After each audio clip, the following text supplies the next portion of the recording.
আসসালামু আলাইকুম প্রিয় লিসেনার্স, ভূত এফএম উচ সাদাতের পক্ষ থেকে আপনাদের সবাইকে স্বাগত জানাচ্ছি। আমি ইমন। আশা করছি আপনারা সবাই ভালো আছেন।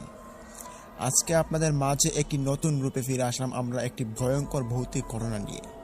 প্রিয় লিসেনার্স, আজকের এই আয়োজনটি আমি আশা করি আপনাদের অনেকটা ভালো লাগবে, তাই অনুরোধ থাকবে যে আজকের এই ঘটনাটি কোনো রকম স্কিপ না করে পুরোটা শোনার জন্য। তো এই মুহূর্তে কোনো রকমের কথা না বাড়িয়েই আজকে আমরা চলে যাচ্ছি আমাদের সেই ভয়ানক মূল ঘটনাটিতে। ঘটনাটির উৎপত্তি 1980 সাল থেকে। ঘটনাটি শেয়ার করেছেন মোহাম্মদ আবির হোসেন ভাই।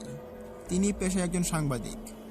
উনার এই ঘটনাটির ঘটনাস্থল হচ্ছে ঝালকাঠি জেলার নারিকেলতলা নামক একটি গ্রামে।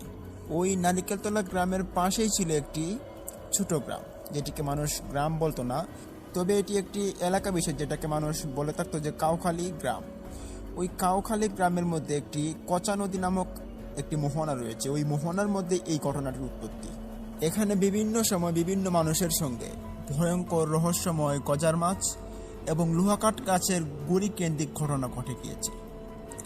রাজাপুর থানার পার্শ্ববর্তী গ্রাম যেটি কাউখালী, বিড়ালজুড়ি, আমরাচুরি, বোয়ালজন, গলারর্জন হাট, জগাইর হাট, এছাড়াও ওনাদের সুপ্তাগড়, নারকেলতলা, লেবুবনিয়া বাজার সহ সাতুরিয়া বড় খাল দিয়ে শিয়ালকাঠি হয়ে ডেকুটিয়া ফেরিঘাট হয়ে কচা নদীর বিস্তীর্ণ এলাকা জুড়ে এই রহস্যময় ভয়ঙ্কর গজার মাছটি এবং লোহাকাঠ গাছের গুড়িটি দেখেছে অনেক মানুষই। এদের চলার পথে নৌকা সরিয়ে দিয়ে তাদের পথ সুগম করে দেওয়ার কারণে ওখানে কোনো মাঝি বা কোনো মানুষের কোনো রকম ক্ষতি হতো না। তবে কিছু কিছু মানুষ লোভী যারা এদের পথ আটকানোর চেষ্টা করেছে, তাদের বড় রকমের কোনো সমস্যা হয়েছে এটি জানা যায়। প্রকারভেদে 1980 সাল থেকে 2005 সাল পর্যন্ত বিস্তীর্ণ এলাকায় এই ভয়ানক রহস্যময় গজার মাছ এবং লোহাকাঠ গাছের গুড়িটি নাকি লক্ষ্য করা গিয়েছে। এই দীর্ঘ সময় ধরে যুগের পর যুগ মানুষ এই রহস্যময় গজার মাছ এবং লোহাকাঠ গাছের গুড়িটির ভয়ানক সম্মুখীন হয়েছেন এবং বিপদগ্রস্ত পড়েছেন ওই এলাকার অনেক মানুষই, যাদের সাথে অনেক ভয়ানক কর্মকাণ্ডও ঘটে গিয়েছিল। আবির হোসেন ভাই ওই ভয়ঙ্কর গজার মাছ এবং লোহাকাঠ গাছের গুড়িটির ভয়াবহতা এবং এর ভয়ানক ঘটনাগুলো ওই ওনার এলাকার অনেক মানুষের কাছ থেকেই তিনি শুনেছেন এবং এর ভয়াবহতা তিনি কতটা হয়েছিল সেটাও তিনি বুঝতে পেরেছেন। তিনি যেই মুরব্বীদের কাছ থেকে এই ঘটনাগুলো বেশি শুনতেন, সেই মুরব্বীগুলো এখন আর বেঁচে নেই। তবে ওনার যে মা ছিলেন, বাবা ছিলেন এবং ওনার মামি, নানা নানি, ওদের কাছ থেকেও কিন্তু এরকম ঘটনা সচরাচর তিনি শুনেছেন। ওনাদের এলাকার একজন প্রবীণ মাঝি যার নাম আব্দুল কাদের, যাকে আবির হোসেন ভাই ওনাকে নানা হিসেবে সম্বোধন করতেন। তো ওনাদের বাড়ি থেকে আব্দুল কাদের যে বাড়িটা ছিলেন, ওই বাড়িটার দূরত্ব ছিল প্রায় পায়ে হেঁটে গেলে 7-8 মিনিটের পথ। ওই নানার কাছ থেকেও কিন্তু তিনি এই ঘটনাটির ভয়াবহতা জানতে পেরেছিলেন। তবে তিনি আজ থেকে 12 বছর আগে একটি বার্ধক্যজনিত রোগের কারণে তিনি মারা গিয়েছেন। এই আব্দুল কাদের নানা তিনি একসময় ওই এলাকাতেই বিস্তীর্ণ এলাকা জুড়ে তিনি নৌকা চালিয়ে ওনার জীবিকা নির্বাহ করতেন। এই রহস্যময় গজার মাছ এবং লোহাকাঠ গাছের গুড়ি কেন্দ্রিক কাহিনীতে অনেকেই কিন্তু অনেক সমস্যা এবং ক্ষতিগ্রস্ত হয়েছেন। তাদের মধ্যে ওই আব্দুল কাদের নানাও ছিলেন কিন্তু একজন। উক্ত গজার মাছ এবং ওই লোহাকাঠ গাছের গুড়ি কেন্দ্রিক ঘটনা কিন্তু ঘটে গিয়েছিল একদিন আব্দুল কাদের নানার সঙ্গে। যেই ঘটনাটি কাদের নানার নিজ মুখে শুনেছেন ওই এনামুল হক আবির ভাই। আব্দুল কাদের নানা 1985 সালের দিকে বা এর আশেপাশে কোনো একটা সাল হবে, সম্ভবত আষাঢ় মাসে নৌকায় যাত্রী নিয়ে তিনি কাউখালী ঘাটের দিকে যেতেন। ফজরের আজানের সময় ওই নদীতে বাটার হওয়ার কারণে তিনি ওই সময় যে যারা যারা বাজার করতেন ওই কাউখালী বাজার থেকে তারা ওই সময় নৌকায় এসে বসে থাকতেন। তারা আগের দিন বলে রাখতেন কাদের নানাকে যে আমি কালকে বাজারে যাব, কাল সকালবেলা আমার জন্য একটা সিট রেখো যে আমি যাতে বসতে পারি, আমাকে কালকে বাজারে যেতে হবে। এই বলে কাদের নানার কাছ থেকে একটা কন্ট্যাক্ট করে নিতেন যে কালকে ওনার জন্য জায়গা রাখতে হবে নৌকাতে সকালবেলায়। আর কাদের নানা আগের দিনে সবাইকে বলে রাখতেন যে ওনাদের নির্ধারিত যে জায়গাগুলো রয়েছে ওই জায়গাতে তারা এসে যাতে অপেক্ষা করে। আবার ওই কাদের নানাই কি করতেন যে ওনাদেরকে সময় মতো সবাইকে নৌকাতে করে নিতেন এবং ওই বাটার সময় কাউখালী বড় হাটের উদ্দেশ্যে সবাইকে নিয়ে তিনি রওনা হয়ে যেতেন। এইভাবে মোটামুটি তার ভালোই কেটে যাচ্ছিল দিনকাল। 1985 সালের আষাঢ় মাসের কোনো এক সোমবার দিন কাউখালী বড়বাজারে বাজার ছিল। তো তিনিও ফজরের আজানের আগে ঘর থেকে বের হয়ে যান কাউখালী বড়বাজারের উদ্দেশ্যে। তখন রাত আনুমানিক 3টা কি 4টা হবে। তখন আব্দুল কাদের নানা তিনি হারিকেন জানিয়ে তিনি নৌকা বাইতে শুরু করেন। খানিকক্ষণ নৌকা চালানোর পর তিনি লক্ষ্য করতে পারেন যে নিচে কিছু একটা শক্ত জিনিসের মধ্যে ওনার নৌকাটা আটকে গিয়েছে। তো যখনই তিনি ওই শক্ত জিনিসটাকে ওনার হাতে থাকা বইটাটা দিয়ে তিনি ছুটাতে যাবেন, তখন হাতে হারিকেন জ্বালিয়ে নিয়ে তিনি ওইখানে দেখার চেষ্টা করেন। তখন তিনি দেখতে পারলেন যে পানির নিচে একটা বড় গাছের গুড়ির নিচে, মানে নৌকার নিচে একটা গাছের গুড়িতে নৌকাটা আটকা পড়ে গিয়েছে। যেই তিনি গাছের গুড়িটাকে তিনি হাত দিয়ে সরিয়ে দিতে যান, সাথে সাথে ওনার হাত যেন ওই গাছের সঙ্গে আটকে যায়। তার পুরো শরীর যেমন আস্তে আস্তে অবশ হয়ে যেতে থাকে। তার আঙ্গুলের পরে যেমন কবজির পরে যেমন কনির পর থেকে সারা শরীর যেমন এরকম অবশ হয়ে যাচ্ছিল। আস্তে আস্তে তার সারা শরীর যেমন এরকমটা অবশ হয়ে যাচ্ছিল সে অনুভব করতে পারে। হাত থেকে শুরু করে আস্তে আস্তে উপরের দিকে উঠছে। আর এই অবস্থায় তার মনে হচ্ছিল যে তাকে এবং তার নৌকাকে কোনো এক পানির নিচে অদৃশ্য একটা শক্তি তাকে টেনে নিয়ে যাচ্ছে। এমন সময় উনি অনেক জোরে আল্লাহু আকবার বলে চিৎকার দিতে থাকেন তিনি। আর তখনই জোরাজুরি করার এক পর্যায়ে তিনি ওনার হাতটাকে কোনোভাবে ছুটাতে সক্ষম হন। এ যাত্রায় তিনি বেঁচে যান। তবে ওনার সারা শরীর জড় বস্তুর মতো, তিনি কয়েক মিনিটের মতো তিনি ওই নৌকার মধ্যে পড়েছিলেন। এর মধ্যে কিছুক্ষণের ভিতরেই উনি এই ভয় এবং ওনার আতঙ্কের কারণে তিনি ওই নৌকার মধ্যে জ্ঞান হারিয়ে ফেলেছেন। এর কিছুক্ষণ পরেই একটা বৃষ্টির ঝাপসা এলো। ওই ঝাপসাতেই আব্দুল কাদের নানার জ্ঞানটা আবার ফিরে আসলো। তখন আব্দুল নানার এতটা ভয় পেয়েছিল যার কারণে তিনি বেশ কয়েকদিন অসুস্থও ছিলেন। এর পরবর্তীতে ওনাকে নানান রকমের চিকিৎসা করা হয়। কিছুদিন পর উনি সুস্থ এবং স্বাভাবিক হয়ে যান। আব্দুল কাদের নানার ভাষ্য মতে উনি গজার মাছ দুটোর বিষয়ে বলেছেন যে এই মাছ দুটোকে নাকি তিনি একাধিকবার আরও কয়েকবার দেখেছেন। কাউখালী বাজারের বড় নদীর মোহনা সহ এলাকার বিভিন্ন জায়গাতেই তিনি এই মাছটিকে দেখেছেন। আর ওই গজার মাছের মাথায় নাকি সিঁদুরের মতো লাল স্পষ্ট একটা টান দেখা যায়। মাছ দুটি পানির উপর দিয়ে বেশি বেশি যেত এবং একাধিক কোনো লোকের যদি টের পেত তাহলে কিন্তু ওই মাছগুলোকে আর দেখা যেত না। আর মাছ দুটির চোখ এতটা লাল ছিল যেমন মনে হচ্ছে যে ওই চোখ দুটো থেকে আগুন জ্বলছে, এমন একটা অবস্থা। এমন ভয়ঙ্কর অবস্থা দেখে যে কেউ অজ্ঞান হয়ে যেতে বাধ্য, এমনটি বলেছিলেন ওই আব্দুল কাদের নানা। তিনিও বলেছিলেন যে উক্ত কাঠের গুড়ি এবং ওই গজার মাছের সঙ্গে কোনো একটা সম্পর্ক রয়েছে, কারণ শুধু জোয়ারের সময় ওই বড় নদীর মোহনা থেকে ওই দুটো মাছ এবং ওই গাছের টুমগুলো জোয়ারের সময় বেশি আসতো। এগুলো উঠে আসতো, শুধু উঠে আসাতে সীমাবদ্ধ ছিল না, এগুলো পুরো এলাকা জুড়ে তারা বিস্তৃত বজায় রেখেছিল। তবে সাধারণতভাবে ওই গজার মাছ দুটি কোনো মানুষের কোনো ক্ষতি করতো না। বাট ওদের চলার পথে যদি কেউ বাধা সৃষ্টি করতো বা ওদের চলার পথে যদি কেউ প্রতিবন্ধকতা সৃষ্টি করতো তাহলে তাদের কোনো সমস্যা হতো বলে এটা জানা গিয়েছে। এই গজার মাছের বিষয়ে এনামুল হক আবির ভাই তিনি ওনার মায়ের মুখ থেকেও শুনেছেন। তিনি বলেছিলেন 1995 সালের বৈশাখ মাসের দিকে নদী খাল বিলে জুবা চলে।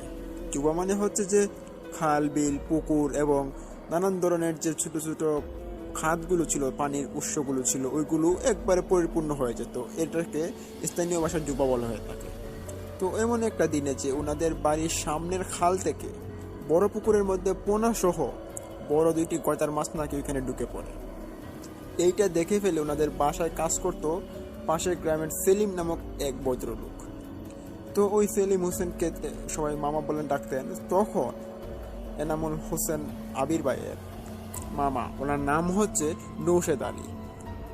তো তাকে ডাকে ওই সেলিম, ডেকে বলে যে মামা তাড়াতাড়ি আসেন, এই পুকুরের মধ্যে দুইটি বড় বড় গজার মাছ ঢুকে পড়েছে, আসেন মাছগুলো ধরে, অনেক বড় বড় মাছ।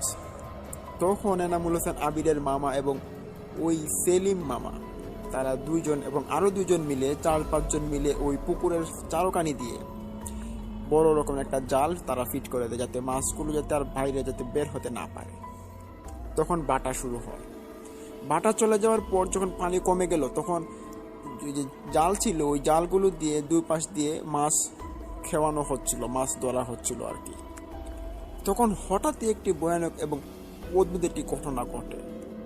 এক এক করে পাশে একটি ছিল বাগান, ওই বাগানটা প্রায় 30 থেকে 40 হাত চওড়া ছিল। এক এক করে ওই দুইটা গজার মাছ সকলের সামনে ওই 30-40 হাত চওড়া একটা বাগানের উপর দিয়ে তারা লাফ দিয়ে চলে গেল ওই নদীতে। বিশাল দানব আকৃতির ওই বড় বড় দুইটা গজার মাছ কম করে হলেও নাকি 10 ফুট করে তো হবেই, মানে 10 ফুটের বেশি হবে, কম হবে না। গজার মাছ দুটোর এরকম সাইজ দেখে তারা বুঝতে পারেন যে এটা সেই গজার মাছ, যেটার গল্প তারা প্রায় সময় শুনে থাকেন যে এই গজার মাছগুলো এরকম অবস্থায় পরিলক্ষিত হয়, এবং যেটা তারা এই মাছগুলোকে সাধারণত মাছ বলে তারা ধরতে এসেছিল। তখন এই ঘটনা দেখে ওইখানে থাকা লোকজন সবাই হতবাক। তারা সবাই বলতে থাকে যে এটা তো কোনো স্বাভাবিক মাছ নয়, আর যেহেতু একটা গজার মাছ তো এত বড় তো হওয়ার কথা না। তারপরেও ওই যে 30-40 ফিট একটা বাগান, ওই বাগানটা যে লাফ দিয়ে পার হয়ে গেল, এটা তো কোনো মানে হয় না। কোনো মাছের পক্ষে কিন্তু এটা সম্ভব না যে এই এত বড় একটা জায়গা পার হয়ে যাওয়াটা, এটা তো হতেই পারে না। সবচাইতে আশ্চর্যজনক যে সত্যটা হলো যে মাছের সঙ্গে যে পোনাগুলো ঢুকেছিল ওই পুকুরের ভিতরে, ওই মাছগুলো চলে যাওয়ার পর যে পানিগুলো শুকিয়ে গিয়েছিল, তারপর কিন্তু একটা পোনাও দেখা গিয়েছিল না ওই পুকুরের মধ্যে। ওই মাছগুলোর একটা পোনাও ছিল না। তখন জাল টানার পর জালও কিন্তু ওই পোনাগুলো বাঁচেনি। তখন তারা বুঝতে পারেন যে কি বড় ধরনের একটা ভুল তারা করতে যাচ্ছিলেন। যদি কোনো কারণে এই বড় দুটো মাছগুলোর কোনো ক্ষতি হতো, তাহলে এই ক্ষতির মাসুলটা কিন্তু তারা নিজেরাই পড়তো না, এই ক্ষতিটা কিন্তু পুরো গ্রামের মধ্যে হয়ে যেত।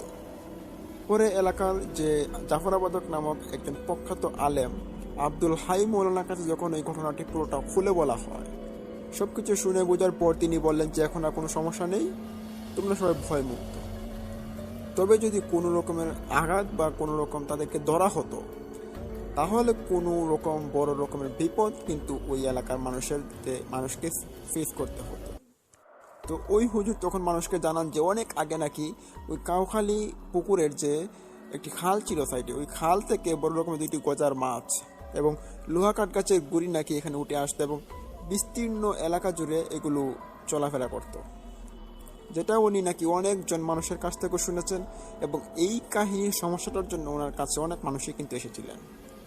তো ওই সময় কিন্তু হুজুর জানান যে একটানা যদি 12 বছর কোনো গাছ বা মাছ যদি কোনো মানুষের সংস্পর্শে যদি না আসে, তাহলে নাকি তারা দেওয়ারি হয়ে যায়। তার মানে হচ্ছে পানি নিয়ে যারা যারা বসবাস করে, দেউরা, তখন তাদেরকে আয়ত্ত করে নেয়। তখন যদি কেউ তাকে ধরে বা ওদের কোনো ক্ষতি করার চেষ্টা করে, তখন তাদেরও ক্ষতি হয়, বিশেষ করে যারা তাদেরকে ধরবে। এই গজার মাছ সম্পর্কে আরও একটি বিষয় জানা যায়। ওই এনামুল হক আবির ভাইয়ের বাড়ির পাশে আক্কাব খলিফা নামক একজন লোক ছিলেন। তার মায়ের নাম ছিল সমীরন বিবি। তিনি কাপড় দিয়ে ছাপি বানিয়ে ওই পানিতে রেখে দিয়েছিলেন কুড়া দিয়ে। ছাপি হলো মাছ ধরার একটি জিনিস বিশেষ, যেটার ভিতরে যদি খাবার দিয়ে পানিতে রাখা হয়, তাহলে অনেকক্ষণ পর যদি ওইটা তোলা হয়, তাহলে নাকি অনেক মাছ ওইখানে পাওয়া যায়। তিনিও ঠিক তেমনটি করেছিলেন। একদিন তিনি ওই ছাপিটি তোলার সময় তিনি একটি গজার মাছের বাচ্চা পেয়েছিলেন ওইখানে। সেটি রান্না করে খাওয়ার পর তিনি উন্মাদ হয়ে গিয়েছিলেন। কোনো চিকিৎসায় আর ওই সমীরন বিবির কোনো কাজে আসছিল না। তারপর তিনি আর ভালো হন নাই। তো ওই এনামুল হক ভাইয়ের যে মামি ছিলেন, ওই মামির বাড়ি ছিল ওই এলাকার একেবারে সাইডে, গোয়াপুর নামক একটি অঞ্চলে তাদের বাড়ি ছিল। তো যিনি গত 2020 সালে কোনো এক বার্ধক্যজনিত রোগের কারণে তিনি মৃত্যুবরণ করেন। তো ওই মামির মুখ থেকে তিনি শুনেছিলেন ওই গজার মাছ কেন্দ্রিক এবং ওই লোহাকাঠ গাছ কেন্দ্রিক একটি লোমহর্ষক ভয়ানক ঘটনা। মামির কাছে জানতে চাইলে তিনি বলেন যে 1988 সালের মাঝামাঝি দশকের মধ্যে বৈশাখ মাসে ওই মামির মামা, ওনার নাম হচ্ছে আলহাজ হামির মামা, তখন ওনার বয়স ছিল প্রায় 70 এমন। তো মামির ছোট ভাই মুনতাজ, তার বয়স ছিল তখন 40, এবং সাথে আরও কয়েকজন বয়সী লোকজন মিলে তারা কাউখালী নৌকা ঘাটে, ওই ঘাটটিতে তারা গিয়েছিলেন। ওই কাউখালী হাট বাজারটি হচ্ছে জালুকাঠি জেলাটির ভিতরে সবচেয়ে বৃহৎ একটি হাট বাজার। এমন কিছু নেই যা এই হাটে পাওয়া যায় না। যাই হোক, মামির মামা আলহাজ আব্দুল হামিদ তিনি তখন চিন্তা করলেন যে যেহেতু রাত্রিবেলা মানে ফজরের আজানের আগের দিকে নদীতে বাটা ওঠে, এই কারণে তিনি ভাবলেন যে রাত্রিবেলা তারা 3-4 জন মিলে ওইখানে বসে থাকবে এবং যখন বাটা উঠবে তখনই তারা নৌকা নিয়ে টান দিবে ওই বাজারের উদ্দেশ্যে। তো যেই কথা সেই কাজ, ওই দিন রাত্রিবেলা 4 জন তারা রেডি হন ওই বাজারে যাওয়ার জন্য। রাত তখন মধ্যরাত হয়ে গিয়েছে। তো ওই দিন একটি অনাকাঙ্ক্ষিত একটি ঘটনা ঘটে, যেটি হচ্ছে তারা যখন যাচ্ছিল বাজারের দিকে তখন তারা একটা খালের পাশ দিয়ে যেতে হচ্ছিল। ওই খালটার পরে কিন্তু ওই যে বিশাল আকৃতির একটা গাং রয়েছে নদী, ওই নদীটা কিন্তু ওই খালের পরে। তো ওই খাল বেয়ে তারা যাচ্ছিলেন হঠাৎই এক সময় আব্দুল হামিদ চাচা তিনি দেখতে পারলেন যে ওনার পিছনে কিছু একটা শব্দ হলো। তবে এখানে হামিদ চাচা ছিলেন সবার পিছনে এবং সামনে ছিলেন বাকি যে 3 জন, ওই 3 জন ছিল সামনে।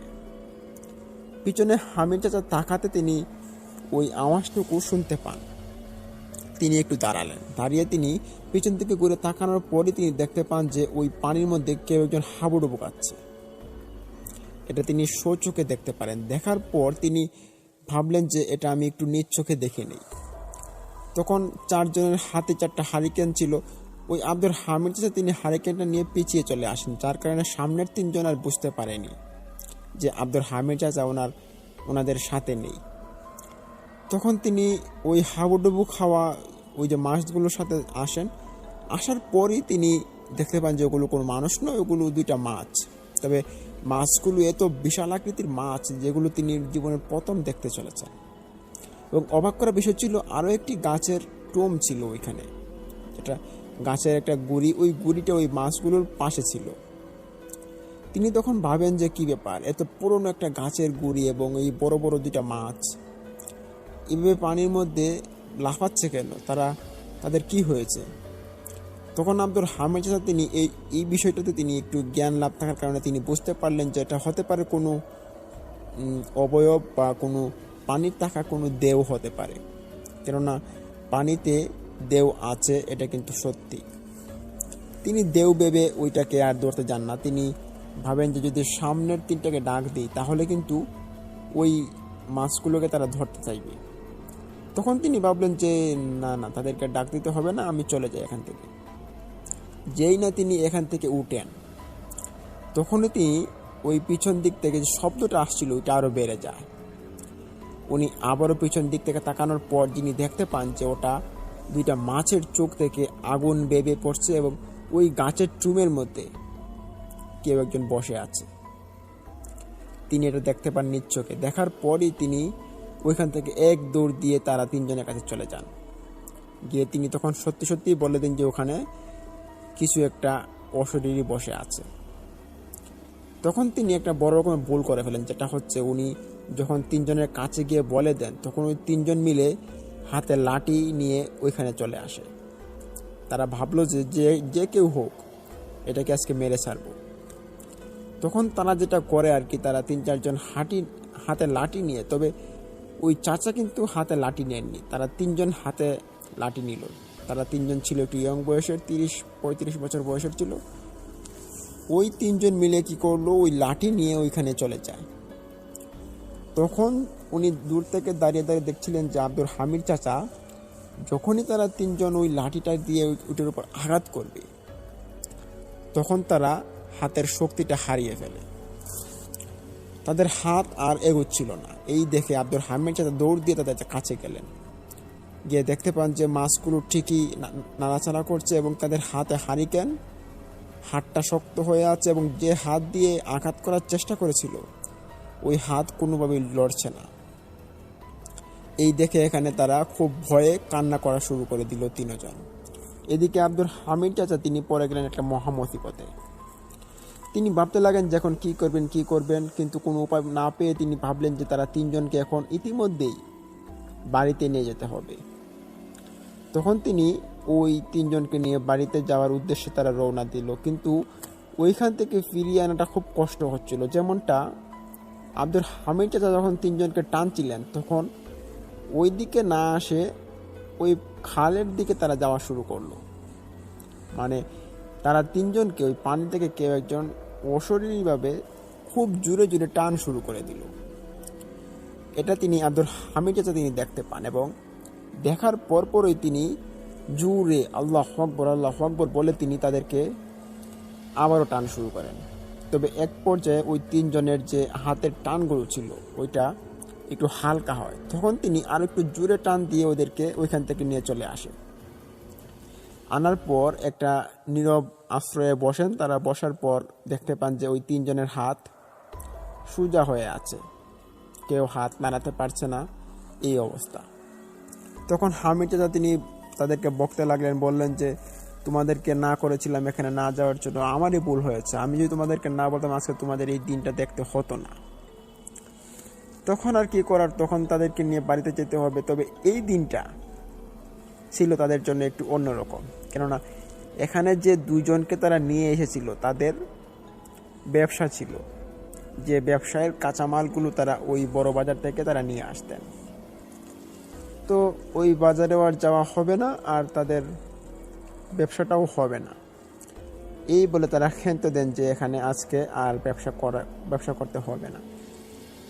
তো এইভাবে তারা বাড়িতে ফিরে আসেন। বাড়িতে ফিরে আসার পর দেখতে পারেন যে তাদের স্ত্রীরা দেখতে পান, বাড়ির লোকজন দেখার পর জিজ্ঞেস করা হলে বলে যে এরকম এরকম অবস্থা।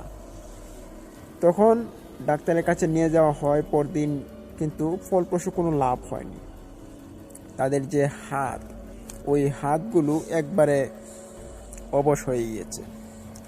তখন দৌড়াদৌড়ি করতে করতে 1-1.5 বছর পর প্রায় একটা ভালো কবিরাজের দেখা পেয়ে ওই তিনজনের হাত ঠিকঠাক হয়, একবারে পুরোপুরি ভালো হয়ে পড়ে। তো এরকম ঘটনা কিন্তু আরও অনেক মানুষের সঙ্গেই ঘটে গিয়েছে, যে এই পানির নিচে দেও নিয়ে। পানির নিচে দেও আছে এটা কিন্তু সত্যি, তবে এটা যে দেখেছে সে এটার গভীরতা এবং ভয়াবহতা অনুভব করতে পারবে।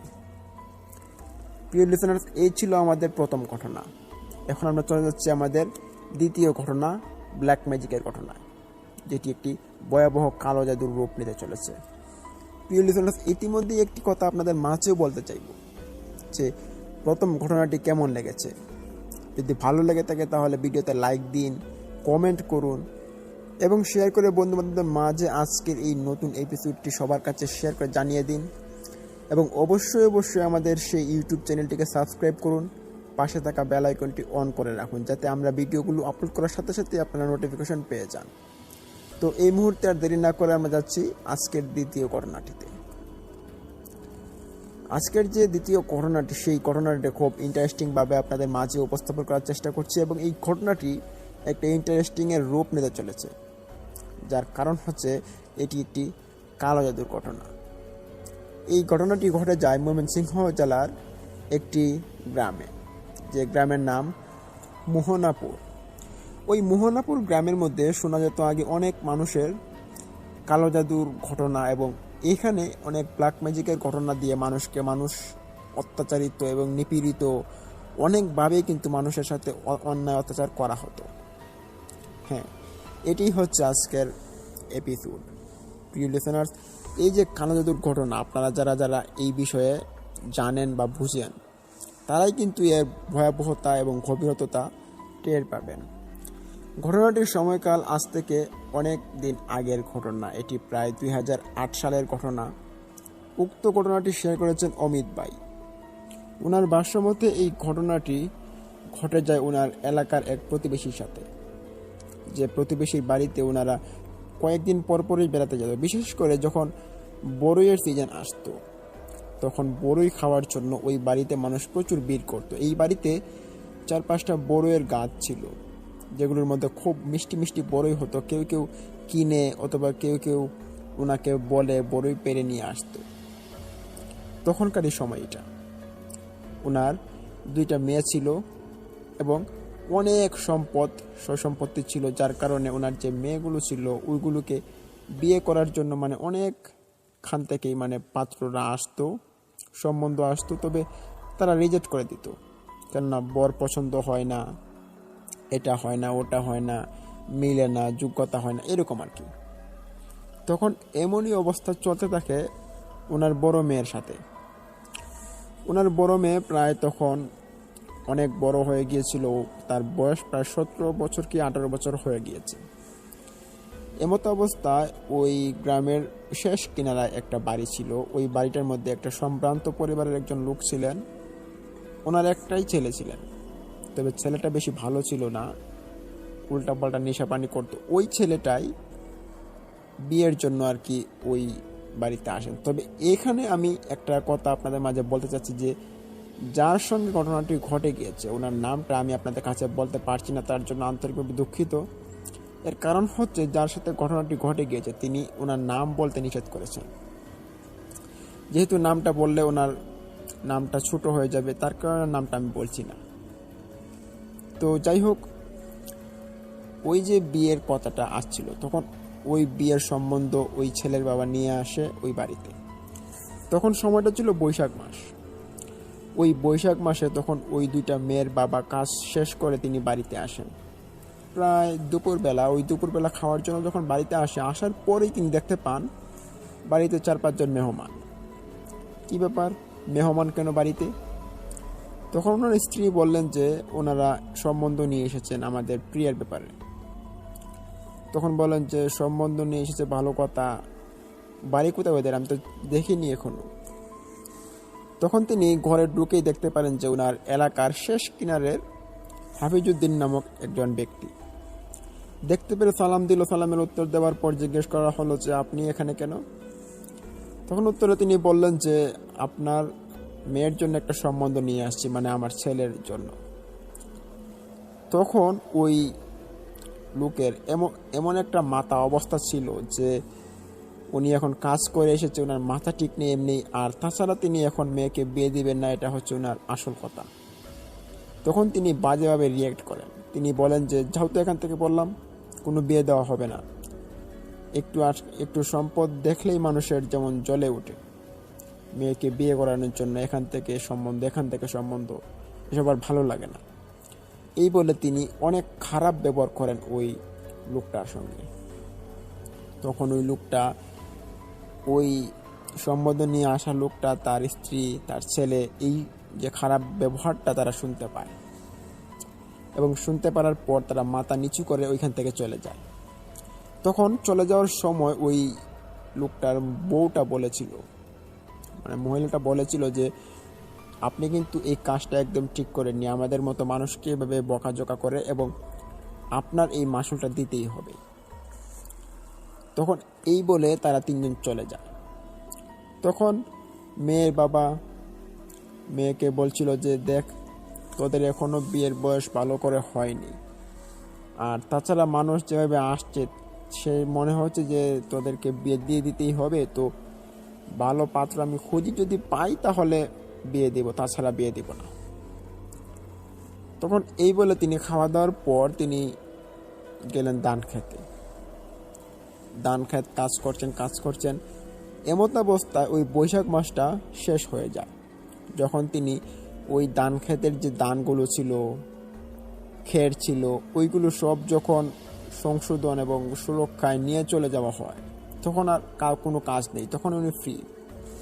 কিন্তু তখনই উনি একটা সময় পরিলক্ষিত দেখতে পারেন, যে সময়টা ছিল যে ওনার যে পরিবারের যে আর্থিক অবস্থাটা এটা অসচ্ছল হয়ে আসতে থাকে, এবং ওনার যে মেয়েগুলো ছিল ওইগুলো ছিল খুব ফুটফুটে, তবে তাদের চেহারা কেমন একটা বিকৃতি করছে, তাদের পরিবারের সকলের স্বাস্থ্য কমে যাচ্ছে, এটা তিনি দেখতে পারেন। দেখার পর তিনি ভাবেন যে কি ব্যাপার, এমন কেন হচ্ছে, এমন তো হওয়ার কথা না। তিনি হাসপাতালে যান, ওষুধ আনেন, সবগুলো কাজ ঠিকঠাক মতো করছেন, কিন্তু কোনো রকমের কাজই কোনোভাবে হচ্ছে না। তখন কত বনাজি ওষুধ এবং ডাক্তারের পরামর্শ নিয়ে ওষুধ খান, কিন্তু ফলপ্রসূ কোনো লাভ নেই। তিনি ঘুরতে ঘুরতে এভাবে 1টি বছর চলে যায়। তখন ওনাদের মেয়ের যে অবস্থা হয়ে গিয়েছিল, শুকিয়ে কাঠ হয়ে গিয়েছিল, তবে খাওয়া দাওয়া ঠিকই চলছিল, কিন্তু কারো স্বাস্থ্য আর ঠিক হচ্ছিল না। তখন এই নিয়ে চাচাটা খুব মহা মুশকিলে পড়েন, এবং ওনার কাজ করার ক্ষমতাটা ওনার কমে যাচ্ছিল। এমত অবস্থায় ওনার যে বোন ছিল, ওই মেয়েগুলোর যে ফুফু ছিল, তারা বাড়িতে আসে বেড়ানোর জন্য। তিনি দেখতে পান তার ভাই এবং ভাইস্তিরার অনেক খারাপ অবস্থা। জিজ্ঞেস করা হলে তারা কিছুই বলতে পারে না। তখন ওই ফুফুগুলো, তারা তখন দুজন আসছিলেন। তারা এই বিষয়টাতে তারা খুব পারদর্শী ছিলেন যে যদি কোনো বান বা ব্ল্যাক ম্যাজিক, কালো জাদু করা হয়ে থাকে, তাহলে মানুষের এরকম পরিবর্তন হতে পারে, আকস্মিক পরিবর্তনটা। ওনারা বুঝতে পারেন যে ওনার ভাইয়ের সাথে কীরকম ঘটনা ঘটছে। তখন ভাইকে এক সাইডে ডেকে নিলেন, নিয়ে বললেন যে কি ব্যাপার, তোর দুইটা মেয়ে এরকম শুকিয়ে যাচ্ছে কেন, এবং পরিবারের কি হাল হচ্ছে তোর? উত্তরে বলে যে আমি জানি না তো, আমি কত ডাক্তারের কাছে যাচ্ছি, তবু কোনো রকমের কাজ হচ্ছে না, কি করবো বুঝতে পারছি না। তখন ফুফু দুইজন মিলে পরামর্শ দেন যে শোন, কোনো ডাক্তারের কাজ হবে না, কোনো মানুষেও কাজ হবে না, এটা খুব খারাপ একটা লক্ষণ হতে চলেছে। আচ্ছা তুই একটা কথা বলতো, তোর সঙ্গে কি কোনো রকমের খারাপ ঘটনা বা কারোর সাথে বেয়াদবি বা কারোর সঙ্গে ঝগড়াঝাটি এরকম হয়েছে কি? উত্তরে বললেন কই না তো, এরকম তো কোনো হয়নি আমার সঙ্গে কোনো ঘটনা। তখন বললেন যে ভালো করে মনে করে দেখ, তোর তো এখন বড় মেয়ে হয়েছে, বিয়ে দেওয়ার, এই বিয়েটি নিয়ে কোনো সমস্যা হয়েছে কি? তখন তিনি বরাবরের মতো বললেন যে বিয়ে নিয়ে তো কয়দিন পরে পরে একটু কথাবার্তা হয়, তবে কয়দিন আগে একজন আসছিল, তখন আমি কাজ করে আসছিলাম, বৈশাখ মাসের ধানগুলো ওইগুলো আর কি ফেলে দিয়ে আসছিলাম। খুব ক্লান্ত শরীর নিয়ে বাড়িতে আসার পর দেখি এখানে মেহমান এসে হাজির। তখন তাদের সঙ্গে একটু রিয়েক্ট করেছি বাজেভাবে। তখন ফুফুরা মানে ভাবছেন যে হতে পারে তারা কোনো রকমের কাণ্ডকলাপ ঘটিয়েছে, এরা না হোক অন্য কেউ কিন্তু হতেও পারে। যার কারণে এখন আমাদের যা করণীয়, আমাদের কোনো এক ভালো তান্ত্রিক কাছে যেতে হবে, যাওয়ার পর আমাদের জানতে হবে যেটা কেন হচ্ছে এবং কি এর করণীয়। তখন ওই বাইটি বলেন যে তান্ত্রিকের কথা তো আমার এখনো মনে হচ্ছিল না, ভাগ্য ভালো তোমরা মনে করেছো। এই বলে তারা তারা তাদের যে পরিবারের দুজন মেয়ে, তারপর ভাই এবং বোন, তারা 4 জন এবং 2 জন ফুফু, 6 জন মিলে একটা তান্ত্রিকের উদ্দেশ্যে তারা বাড়ি থেকে রওনা দেন পরদিন সকালবেলা। তান্ত্রিকের বাড়ি ছিল অনেকটা দূরে, যেতে যেতে প্রায় বিকেল হয়ে গিয়েছিল। তান্ত্রিকের কাছে যাওয়ার পর তারা তান্ত্রিকের পাশে গিয়ে বসেন। বসার পর তান্ত্রিক তখন একটা ধ্যানে ছিলেন। তান্ত্রিকের ধ্যান ভেঙে যায় তারা বসার পরেই, কিন্তু তান্ত্রিক জিজ্ঞেস করেন যে কি ব্যাপার, কি হয়েছে, তোমরা এই অসময়ে কেন? তখন ওইখানে একজন ফুফু, তিনি সব ঘটনা খুলে বললেন যে এরকম এরকম অবস্থা, এখন আমাদের কি করণীয়। তখন ওই তান্ত্রিক বললেন যে হ্যাঁ, দেখতেই তো পারছি তারা সবাই শুকিয়ে কাঠ হয়ে গিয়েছে। আচ্ছা দেখি তো তোমাদের এদিকে একটু তাকাও। তখন 2টা মেয়েকে যখন তান্ত্রিকের দিকে তাকানো হলো, তাকানোর পরেই তান্ত্রিক বলে উঠল যে সর্বনাশ, এতটা কাল নেমে আসছে তোর 2টা মেয়ের দিকে। এই কথা শুনে তারা সবাই হিউড়ে উঠল, বলল যে কি ব্যাপার, কেন, কি হচ্ছে? তান্ত্রিক তখন বলে উঠে যে তোর পরিবারের সকলকে বান মারা হয়েছে। হায় হায়, সর্বনাশী ব্যাপার, কে করলো এটা? তান্ত্রিক তখন বলল যে কে করেছে এটা তো বলা মুশকিল, তবে খুব বড় একটা বান মারা হয়েছে। আর এসেছিস যখন ভালো সময় এসেছিস, আমি এখন কিছু একটা করতেও পারি, তবে এটা যে করেছে এটা কিন্তু খুব খারাপ একটা বান মেরেছে, যেটা মানুষ মারা যাওয়ার পর কবরস্থান থেকে লাশের যে একটা অংশ বিশেষ থাকে কাফনের, ওইটা দিয়ে করা হয়, যেটা খুব মারাত্মক হয়ে থাকে। তান্ত্রিকের এমন কথাবার্তা শুনে সবাই আতঙ্ক হয়, কিন্তু ততক্ষণও কোনো লাভ নেই, সবাই যে মৃত্যুর পথে এগিয়ে যাচ্ছে। তখন তান্ত্রিক বলে যে তোমরা সবাই এখানে বসো, আমি একটু ভিতর থেকে আসছি। তখন তান্ত্রিক মশাই তিনি ভিতরে গেলেন, যে 4টা তাবিজ নিয়ে আসলেন। ওই তাবিজগুলো তখনই ও চারজনের হাতে পরিয়ে দেন। দেওয়ার পর বললেন যে তাবিজগুলো কোনোদিন খুলবা না, তবে এখন আরো কাজ আছে বাকি, যেগুলো করার পর তোমরা এখন একটু ওই বানটা কাটতে পারে। তান্ত্রিক যজ্ঞে বসলেন। যজ্ঞে বসার পর তিনি বললেন যে মানে কিছুক্ষণের জন্য যজ্ঞে বসলেন। বসার পর তিনি বললেন যে না, এখন হচ্ছে না, রাত্রিবেলা করতে হবে। এখন আমি যে জিনগুলোকে ডাকছি ওই জিনগুলো আসছে না, জিনগুলো রাত্রিবেলা আসবে, রাত্রিবেলা তোমরা এসো। তখন কি ব্যাপার, এত দূরের একটা রাস্তা যেখানে যেতে যেতে লাগে প্রায় 5-6 ঘন্টা, খুব ভিতরে রাস্তা ছিল, আবার ওইখানে নদী পার হয়ে যেতে হয়। তখন বললো যে কি ব্যাপার, আপনি কি বলছেন, আমরা যদি এখন বাড়িতে চলে যাই তাহলে তো আমরা ফিরতে ফিরতে মানে রাত্রি মধ্যরাতে আমরা আসতে পারবো না। তো তখন ওই তান্ত্রিক বলল যে তাহলে আমার এখানে থাকো তোমরা, আর রাত্রিবেলা তোমাদেরকে আমি দেখবো কি করা যায়।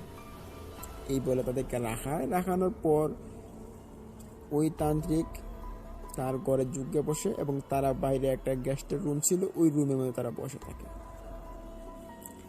বসতে বসতে বসতে প্রায় 12টা বেজে গিয়েছে। 12টার সময় যখন তান্ত্রিকের কাছে যাওয়া হয়, গিয়ে বলে যে এখন না, আর একটু পরে করতে করতে রাত যখন 3টা বেজে যায়, ওই 3টার সময় ঘটায় একটি ভয়াবহ কাহিনী। রাত তখন 3টা, তান্ত্রিক তখন ঘর থেকে বেরিয়ে আসার পর দেখতে পারে যে তারা সবাই ঘুমাচ্ছে। একটা জোরে ডাক দিল, এক ডাক শুনে সবাই চকমকিয়ে উঠে পড়লো। ওঠার পর সবাই তান্ত্রিককে সালাম দিল। দেওয়ার পর তান্ত্রিক বলল যে তাড়াতাড়ি এসো, তাড়াতাড়ি। তখন 4জন মিলে ওই তান্ত্রিকের পিছন পিছন চলে যায়, আর 2জন ফুফু ওইখানে ছিল। দেন তারা কিছু কথা বলছিল না, তবে এখানে একটা গড়বড় হচ্ছিল। গড়বড়টা ছিল ওই তান্ত্রিক 4জনের হাত চেক করলেন। হাত চেক করার পর সবাইকে বললেন যে সবার চোখের 1 ফোঁটা করে পানি লাগবে, এবং সবাই যে কোনো একটা উপায়ে কান্না করেন, এবং 1 ফোঁটা করে সবাই পানি দেন ওই তান্ত্রিকের হাতে। ওই তান্ত্রিকেই কিন্তু ওই চোখের পানিগুলো দিয়ে করে আরেকটা কুফরি, যে কুফরিটা করার পর তারা ভালো হয়ে যায়। তখন অনেকক্ষণ ধরে এইটা চলাকালীন সময় যাচ্ছিল। হঠাৎ করে তাদের মনে হলো যে 4জনের সঙ্গে এই কুফরিটা ঘটে গিয়েছিল, ওই 4জনের মনে হলো যে তাদের শরীর থেকে কিছু একটা বেরিয়ে গিয়েছে। তখন তারা 4জন মানে সেন্সলেস হয়ে পড়ে ওইখানে, এবং ওই 2জন ফুফু দেখতে পারে। দৌড় দিয়ে আসার পর তান্ত্রিক বলল যে ধরবে না, কেউ ধরবে না। বলে ঠিক আছে, ধরবো না। তবে তারা দাঁড়িয়ে থাকে। তান্ত্রিক যজ্ঞ শেষ করার পর তাদের জ্ঞান ফেরানো হলো। জ্ঞান ফেরানোর পরেই তারা দেখতে পারে যে নতুন একটা পৃথিবীতে যেমন তারা আসার পর ওই ফুফুকে দেখার পরেই কিন্তু ফুফুকে বলেন আমরা কোথায়, কি ব্যাপার, তোমরা কি জ্ঞান হারানোর সঙ্গে সঙ্গে স্মৃতিও হারিয়ে ফেলেছো? কিন্তু তখন না, তারা বুঝতে পারে যে তারা তান্ত্রিক কাছে আসছিল, তবে অজ্ঞান হয়ে যাওয়ার কারণে তারা একটু আউট হয়ে যায় আর কি। তখন ওইখানে ওই তান্ত্রিক কিছু মন্ত্র পড়ে দিলেন এবং কিছু তাবিজ দিলেন, আরো ওইগুলো তারা পড়লেন। পড়ার পর তান্ত্রিক বলল যে এখন তোমরা স্বাধীন, তোমাদের আর কোনো ক্ষতি হবে না, তোমরা এখন শরীর স্বাস্থ্য ঠিক হয়ে যাবে। তখন ঘটনা কিন্তু এখানেই শেষ হয়ে গেলে পারত, কিন্তু না, ঘটনা যে আরো অনেক ঘটার বাকি, সেটা শুনতে তখন বুঝতে পারবে। ওই দিন যখন তারা বাড়িতে চলে আসার পর তারা দেখতে পারে যে তারা ওই দিন থেকে কিন্তু 1 মাস যাবৎ তাদের শরীরের যে পরিবর্তনটা আকস্মিকভাবে তার এটা ভালো হচ্ছে, আগের মতো হচ্ছে। এটা দেখতে পেয়ে সবাই খুশি। এভাবে চলতে চলতে যখন 1 মাস, 1.5 মাস, 2 মাস চলে যায়, 2 মাস পর তারা ভাবে যে কে করলো এই কাজটা। যেহেতু এই তান্ত্রিক বাবা খুব ভালো একজন কবিরাজ, তিনি হয়তো এই সন্ধান দিতে পারবেন যে কে এরকম কাজটা করেছিল। তখন ওই তান্ত্রিকের নিকট আবারও যাবেন বলে তারা সিদ্ধান্ত নেন। তো ওই দিন গিয়েছিল বিকেলবেলা, যেতে যেতে প্রায় রাত হয়ে গিয়েছিল, যেহেতু ওই রাত্রিবেলা ওই তিনি যজ্ঞে বসেন আর কি। রাত্রিবেলা গেলেন, গিয়ে তান্ত্রিককে ডাকলেন, ডাকার পর তান্ত্রিক খোলার পর দেখতে পারেন যে এরা আবারও আসছে আজকে। কি ব্যাপার, কি হয়েছে, আজকে কোনো সমস্যা হলো নাকি? না, আজকে কোনো সমস্যা হয়নি, তবে আজকে একটা সমস্যার সমাধান আপনার কাছ থেকে আমরা জানতে এসেছি। কি ব্যাপার, কি সমস্যার সমাধান? তখন তারা তান্ত্রিককে খুলে বলল যে দেখুন, আপনি তো আমাদেরকে এই কালো জাদু বানটা থেকে আমাদেরকে মুক্ত করেছেন, তো আপনি হয়তো বলতে পারবেন যে আমাদেরকে কে এরকম জাদুটা করেছিল। আমরা তাকে শাস্তি দিতে চাই, আমাদেরকে কম ভুগিয়েছে নিয়েছে। তখন তান্ত্রিক বলে যে হ্যাঁ, এটা করতে পারো, তবে এটা করার পর কিন্তু তোমরা তার উপর কোনো ক্ষতি করতে পারবে না। তবে আমি কিন্তু কোনো রকম ক্ষতি কাজ করি না, মানুষকে উপকার করার জন্য উপকার করি আর কি। আমরা ঠিক আছে, আমরা তাদেরকে পুলিশে দেব, যাতে করে তারা এরকম কাজ আর দ্বিতীয়বার কোনো মানুষের সাথে না করে। তখন তান্ত্রিক বলল 2 দিন পরে আসো তোমরা। 2 দিন পরে যখন আবারও যাওয়া হয় তান্ত্রিকের বাসাতে, যাওয়ার পর তান্ত্রিক তাদের হাতে একটা পানির বোতল দেন। ওই বোতলের ভিতরে ছিল একটা পোকা, তবে এটা পোকা বলা যাবে না, এটা এমন একটা পোকা ছিল যেটা ওই তান্ত্রিকের হাতে করা পোকা। এই পোকার রহস্যটা কিন্তু তান্ত্রিক ওদেরকে বলেনি, তবে এটা বলেছে যে কালকে এই পোকাটা অদৃশ্য হয়ে যাবে। এটা কি আসলেই কোনো পোকা ছিল? আচ্ছা, যাই হোক, এই পোকাটার আগে তিনি বলেছেন যে এই পোকাটা তোমার বাড়ি থেকে ছাড়ার পর যার বাড়িতে গিয়ে এই পোকাটা চুম্বন ফেলবে, সেই বাড়িটা থেকেই তোমাদেরকে কুফরি করা হয়েছে। তখনই ওই পোকাটাকে সকালবেলা ছাড়া হয়। পিছনে 2 জন মিলে ফলো করছে পোকাটা কোথায় যাচ্ছে। যেতে যেতে যেতে যেতে অনেক দূরে চলে যায় একটা পাহাড়ের ভিতরে। ওই পাহাড়ের ভিতরে একটা গুহা রয়েছে, ভয়ানক দেখাচ্ছিল সব পরিপাটি। ওই গুহার ভিতর যখন তারা প্রবেশ করার পরই তারা দেখতে পারে যে এখানে একটা বৃদ্ধ লোক বসে আছে, তান্ত্রিক মতো দেখাচ্ছে। তিনি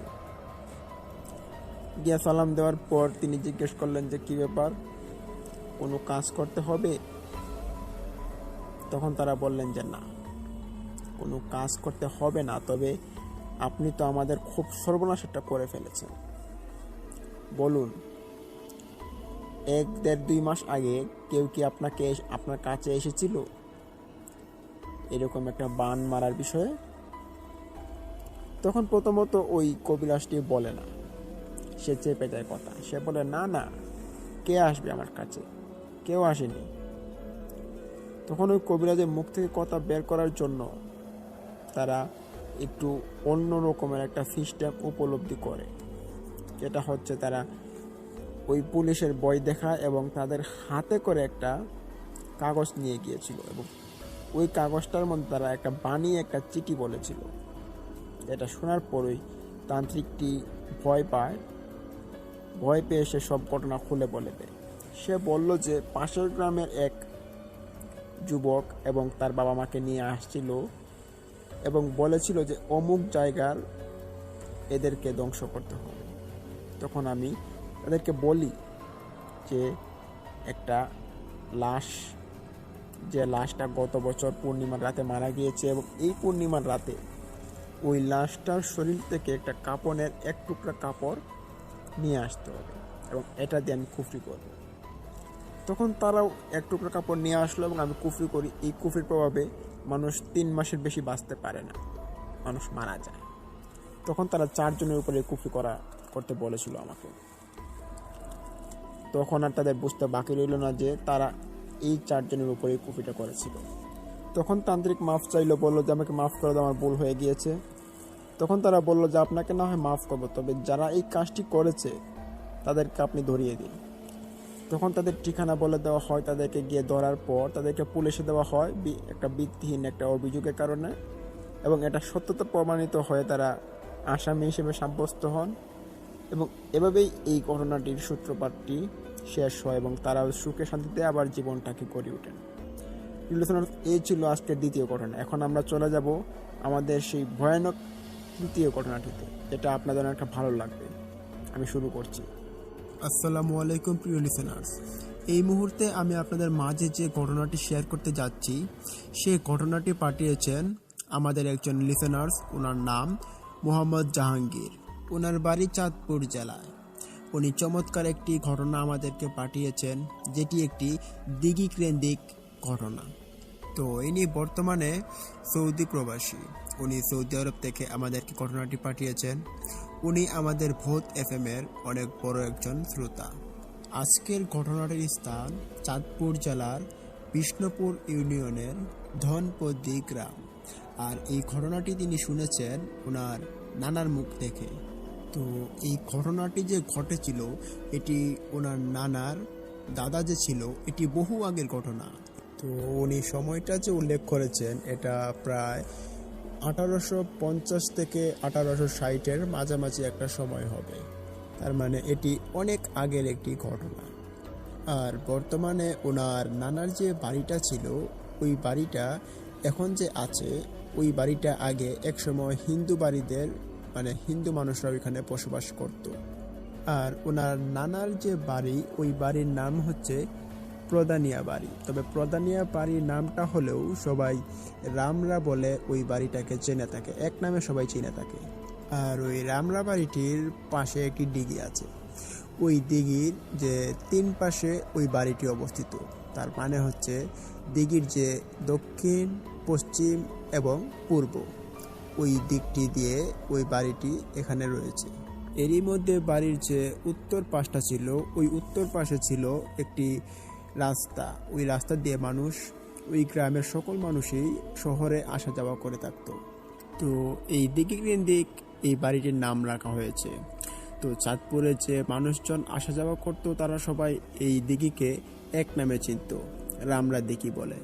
তবে এখানে অদ্ভুত বিষয় হচ্ছে যে চাঁদপুরের বেশ কিছু মানুষ এই দিঘির মধ্যে মানত করে দুধ কলা দিয়ে, এবং তারা অনেক রকমের উপোস করে থাকে। মানে নানান ধরনের মানত, উল্টাপাল্টা কাজকর্ম ওই দিঘির মধ্যে চলেই থাকতো। এটা ওইখানের মানুষদের একটা বিশ্বাস আর কি। তাদের বিশ্বাসটা ছিল এমন যে ওইখানে যদি ভোগ বা মানত করা হয়, তাহলে তাদের ভালো হয় এবং মঙ্গলের জন্য তারা এরকম ভোগ বা এরকম মানত টানত করতে তারা ভালোবাসতো ওইখানে। এটা জাস্ট তাদের একটা বিশ্বাস। তবে এই বিশ্বাসের পিছনে একটি বড় রকমের ঘটনাও রয়েছে। উনি সেই ঘটনাটি আমাদের সাথে আজকে শেয়ার করেছেন। ঘটনাটির সময়কাল আগেই বলেছি, আনুমানিক প্রায় 1850 থেকে 60-এর মধ্যবর্তী একটি সময় হবে। কারণ জাহাঙ্গীর ভাইয়ের নানার দাদা, ওই দাদারাও তখন ছোট ছিল। তাহলে বুঝতেই পারছেন ঘটনাটি কত আগের ঘটনাটি হতে চলেছে। যাই হোক, ওই সময় ওই তাদের যে সময়টা ছিল, ওই সময় ওখানে সনাতন ধর্মের কিছু লোক গোষ্ঠীবদ্ধভাবে বসবাস শুরু করত।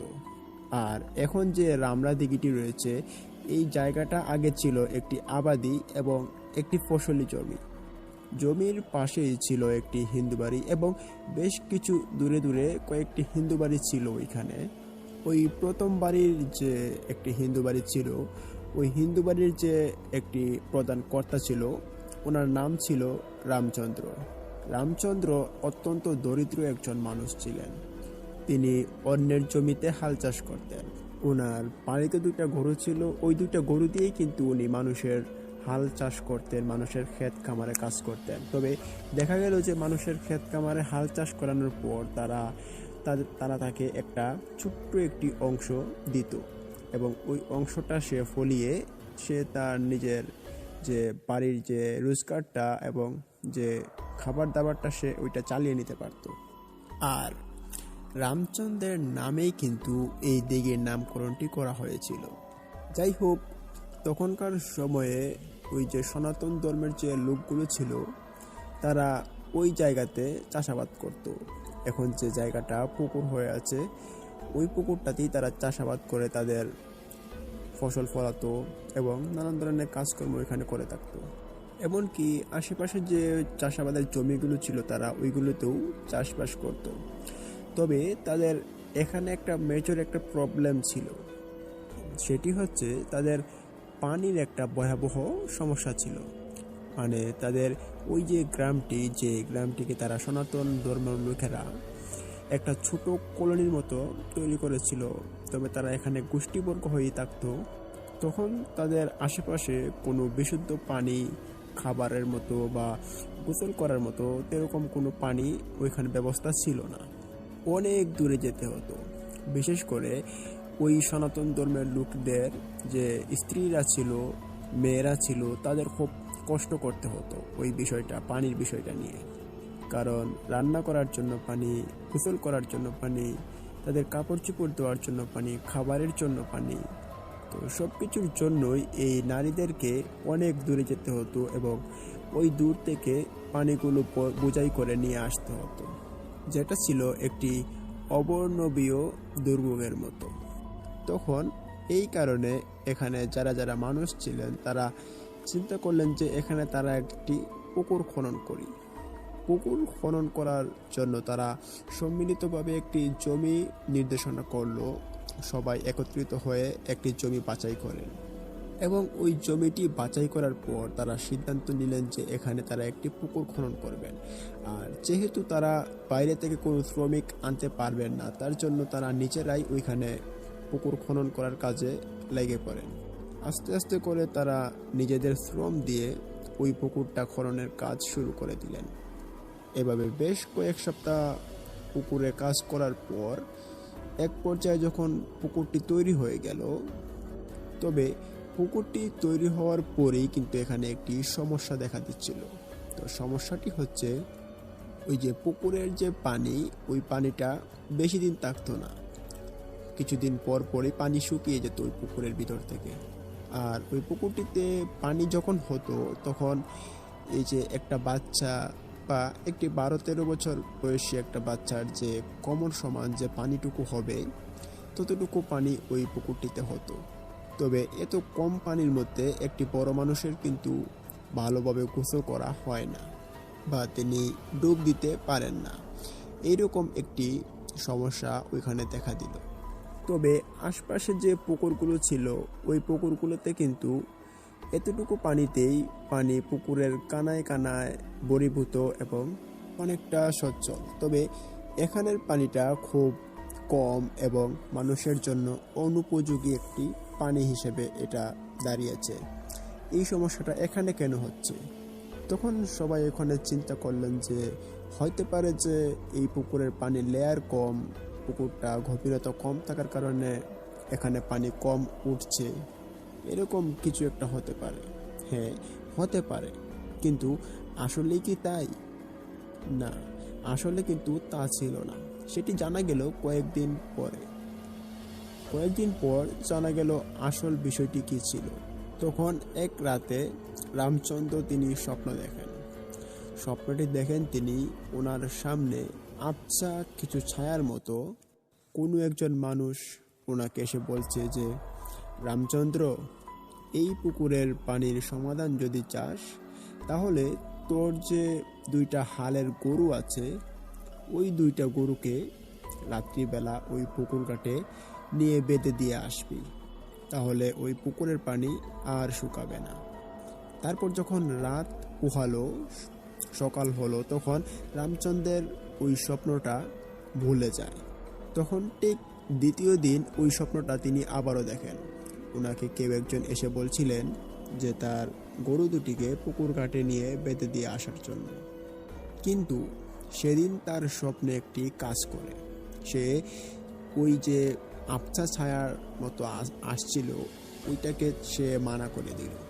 সে না সম্মতি জানালো যে তার গরু দুইটাকে ওইখানে দেবে না। সে তাদেরকে বলে দেয় যে সে পুকুর ঘাটে গরু বেঁধে আসবে না, কারণ তিনি অত্যন্ত গরিব মানুষ। এই গরু দুটোই ওনার সম্বল।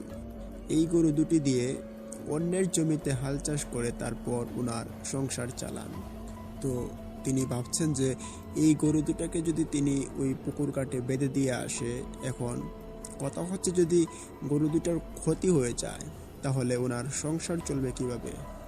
এজন্যই তার যে স্বপ্নটা ছিল, স্বপ্নে যারা যারা আসছিল তাদেরকে সে না সম্মতি করে দেয়। তাদেরকে গরু দেওয়া যাবে না এটা সে বলে দেয়। গরু দুটো দেওয়া তার পক্ষে সম্ভব নয়। শুধু তাই নয়, স্বপ্নের মধ্যে তার সঙ্গে তাদের অনেক কাটাকাটি হয়, মানে কথার অনেকটা কাটাকাটি হয়। তখন কথা কাটাকাটির একটা পর্যায়ে রামচন্দ্রের ঘুম ভেঙে যায়। আর যখন ঘুম ভাঙে তখন রামচন্দ্র ভাবেন যে হয়তো কোনো দুঃস্বপ্ন ছিল এটা, তাই তিনি আর তখন কিছু মনে করেননি, বা তখন তিনি ওই স্বপ্নটার কোনো গুরুত্বও দেননি। এইভাবে কিন্তু বেশ কয়েকদিন অতিবাহিত হয়ে পড়ে এবং তিনি ওই স্বপ্নটার কথা ভুলেও যান। তবে কিছুদিন পরেই যখন তিনি আবার রাত্রিবেলা ঘুমাতে গেলেন, ঘুমানোর পর তিনি একটি স্বপ্ন দেখলেন। ওই স্বপ্নটা ছিল যে বিশাল দেহী কয়েকজন অবয়ব তাকে স্বপ্নের মধ্যে এসে রাগান্বিতভাবে বলছে যে তোকে অনেকভাবে বলছিলাম যে তোর গরু দুটোকে আমাদেরকে দিয়ে দিতে, কিন্তু তুই কি করলি? তুই গরু দুটোকে দিলি না। এবার তোর অনেক বড় একটা ক্ষতি হবে, যাতে করে তোর এই ক্ষতির মধ্য দিয়ে অন্যান্য মানুষের অনেক বড় উপকার হয়ে যেতে পারে। এই স্বপ্ন দেখার পরপরই তিনি ঘুম থেকে উঠে বসেন। তখন খুব ভয় পান তিনি ওই স্বপ্নটা দেখে। ওনার সারা শরীর থেমে যায়। পাশে থাকা তার স্ত্রী জিজ্ঞেস করেন, কারণ পাশে থাকা তার স্ত্রী তার উঠে যাওয়াটা দেখে তারও কিন্তু ঘুমটা ভেঙে যায়। তখন তার স্ত্রী তাকে জিজ্ঞেস করেন যে কি হয়েছে। তখন পুরো ঘটনাটি ওনার স্ত্রীকে খুলে বলেন যে শুরুতে যে ঘটনাটি তিনি দেখেছেন স্বপ্নগুলো, সেই স্বপ্নগুলো ওনার মনে পড়ে এবং আজকে রাতে যে ঘটনাটি দেখেছেন এই সবগুলো ঘটনা ওনার স্ত্রীকে পুরোপুরিভাবে খুলে বললেন। তখন ওনার স্ত্রী বললেন যে ও কিছু নয়, তুমি হয়তো কোনো রকমের দুঃস্বপ্ন দেখেছো, শুয়ে পড়ো, সমস্যা নেই। স্ত্রীর সান্ত্বনায় তিনি শুয়ে পড়েন। ঠিক এইভাবেই কয়েকটা দিন অতিবাহিত হয়ে পড়ে আবারও। তখন ইতিমধ্যেই আগের মতো করে এই ঘটনাটিও তিনি আগের মতো ভুলতে শুরু করেছেন, কিন্তু ভোলার শেষ পর্যায়ে কিন্তু ওনার সাথে একটি মর্মান্তিক ঘটনা ঘটে যায়। তা হলো রামচন্দ্রের একটি কন্যা সন্তান ছিল। তার বয়স আনুমানিক 13 থেকে 14 বছর বয়স এমন হবে। তার নাম কি ছিল তা জাহাঙ্গীর ভাইয়ের নানা তিনি বলতে পারেননি। যে মেয়েটির এক্স্যাক্টলি যে নামটা ছিল সেটা জানা যায়নি। তো ওই মেয়েটি অন্যান্য ছেলে মেয়েদের সঙ্গে খেলাধুলা করার পর ওই দিঘিতে গোসল করার জন্য নেমে পড়ে।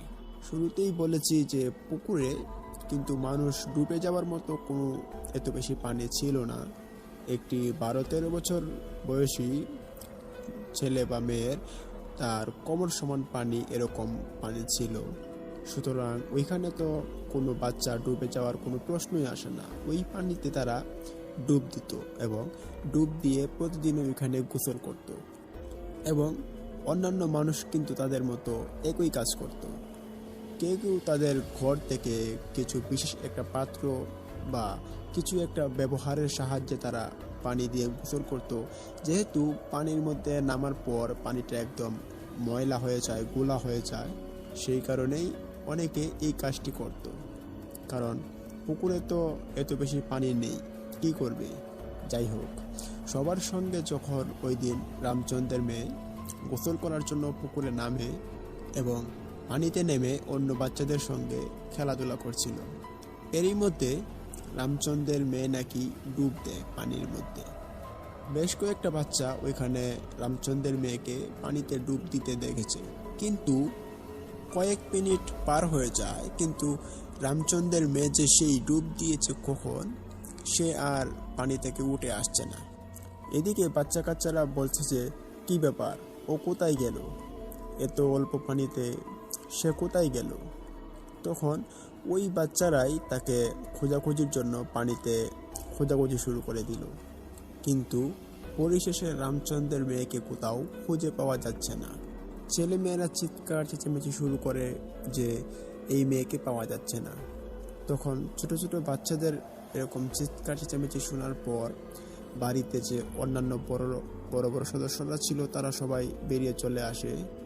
তারা এসে রামচন্দ্রের মেয়েকে অনেক খোঁজাখুঁজি করে। পুকুরটাতে খোঁজাখুঁজির পরও কিন্তু রামচন্দ্রের মেয়েকে খুঁজে পাওয়া যায় না। কিন্তু এই ছোট্ট একটা জায়গার মধ্যে একটা বাচ্চা হারিয়ে যাবে, এটা কি আদৌ পসিবল? আদৌ পসিবল নয়, কারণ আমাদের স্বাভাবিক জ্ঞান চিন্তা বলেছে এই বিষয়টা একটা কাকতালীয় বিষয়, এটা আদৌ পসিবল হতে পারে না। কারণ যেখানে পানি অল্প সেখানে একটি জলজ্যান্ত মেয়ে কীভাবে হারিয়ে যেতে পারে? পানি যেহেতু অনেকটা গভীর হতো তাহলে অন্য বিষয় ছিল, কিন্তু পানি তো অনেকটা কম ছিল এখানে। পরিশেষে অদ্ভুত ব্যাপার যে রামচন্দ্রের মেয়েকে আর কোথাও খুঁজে পাওয়া যায় না। যাই হোক, রামচন্দ্রের স্ত্রী এবং আত্মীয় স্বজন সবাই মিলে অনেক কান্নাকাটি করে। ওই রাত্রে ওই দিন রামচন্দ্র যখন আবারও ঘুমিয়েছিল তখন সে আরও একটি নতুন স্বপ্ন দেখে। সেটি হচ্ছে সেই বিশালদেহী অবয়বগুলো তার স্বপ্নে আবার এসে বলছে যে তোকে আগেই বলেছিলাম তোর গরুগুলো আমাদেরকে দিয়ে দিতে, কিন্তু তুই আমাদের কথা শুনলি না, তাই তোর মেয়েকে আজকে আমরা নিয়ে গেলাম। এরপর তার ঘুম ভেঙে যায়, আবারও সে কান্নায় ভেঙে পড়ে। তবে সবচেয়ে আশ্চর্যের বিষয় হলো যে পরদিন সকালবেলা যে ঘটনাটি ঘটে সেই ঘটনাটিকে দেখার জন্য কিন্তু ওইখানে কেউই কিন্তু প্রস্তুত ছিল না। পরদিন ভোরের আলো পড়তেই যখন মানুষ ঘুম থেকে ওঠার পর খেতে যাচ্ছিল তাদের বলদ এবং হাল নিয়ে ক্ষেত চাষাবাদ করার জন্য, তখন তারা পুকুরটাকে দেখার পর তারা বলেছে, আরে এ কি সেই পুকুর যেটা আমরা খনন করেছিলাম? এটা তো এমন ছিল না। সবাই দেখে তখন যে ওই পুকুরটা বিশাল আকৃতির একটি দিঘি হয়ে গিয়েছে। মানে ওই জায়গাতে ওই ছোট পুকুরটি আর নেই, ওই ছোট পুকুরটি একটি বিশাল আকৃতির একটি বড় রকমের পুকুর হয়ে গিয়েছে, গভীর পুকুর। এবং আশ্চর্যের বিষয় আরও একটি ছিল যে পুকুরটি যে খনন করা হয়েছে আরও গর্ত করার জন্য, বড় করার জন্য, সেই যে মাটিগুলো ছিল সেই মাটিগুলো দিয়ে খুব সুন্দরভাবে যে পুকুরের পাড়টা ছিল ওই পাড়টাকে একবারে বাঁধ দেওয়া হয়েছিল চারদিক দিয়ে, মানে উঁচু করে বাঁধাই দেওয়ার মতো হয়েছে। সকলে আশ্চর্য হয়ে যায়, কি ব্যাপার, এমন কেন হলো? আর ওই দিঘিতে পানি কানায় কানায় পানি ভর্তি। তখন এলাকার যে বড় বড় আলেম হুজুর ছিলেন যারা, বা পুরোহিত ছিলেন যারা তাদের ধর্মের, তখন সেখানে সবাই একই কথা বলে যে এই কাজটি কোনো মানুষের কাজ নয়, এটি জিনেদের কাজ। জিনেরাই এটিকে এখানে খনন করে দিয়েছে। যাই হোক, এভাবে কেটে যায় কয়েকটা মাস, কয়েক বছর। আস্তে আস্তে মানুষ ভুলে যায় তখন রামচন্দ্রের সেই ছোট্ট মেয়েটির কথা। এরপর ওই দিঘি কেন্দ্রিক কিছু নতুন নতুন ঘটনার সৃষ্টি হয় সেখানে।